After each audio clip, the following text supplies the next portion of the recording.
ధర్నా చేస్తున్న విద్యార్థుల గొంతు నొక్కిన ఘటనలో మహబూబాబాద్ సీఐపై వేటు పడింది. ఆయన్ను విధుల నుంచి తప్పించినట్లుగా ప్రకటించారు ఎస్పీ శబరీష్. నిన్న మహబూబాబాద్ కలెక్టరేట్ ఎత్త పాలిటెక్నిక్ కాలేజ్ విద్యార్థులు ధర్నాను చేపట్టారు. విద్యార్థులు పోలీసుల మధ్య తోపులాట జరిగింది. ఈ క్రమంలో టౌన్ సీఐ రఘుపతి రెడ్డి విద్యార్థుల గొంతు నులిమారన్న ఆరోపణలు వచ్చాయి.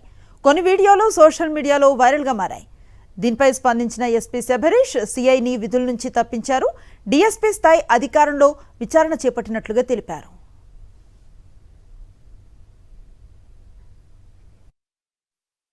నిన్న ఉదయం మహబూబాబాద్ జిల్లా కలెక్టరేట్ ముందు పాలిటెక్నిక్ కాలేజ్ స్టూడెంట్స్ ధర్నా చేస్తున్న క్రమంలో ఎస్హెచ్ఓ మహబూబాబాద్ టౌన్ గారు అక్కడ విధి నిర్వహణలో ఉన్నారు. ఆ ఘటనకు సంబంధించి కొన్ని వీడియోస్ సోషల్ మీడియాలో వైరల్ అయినాయి.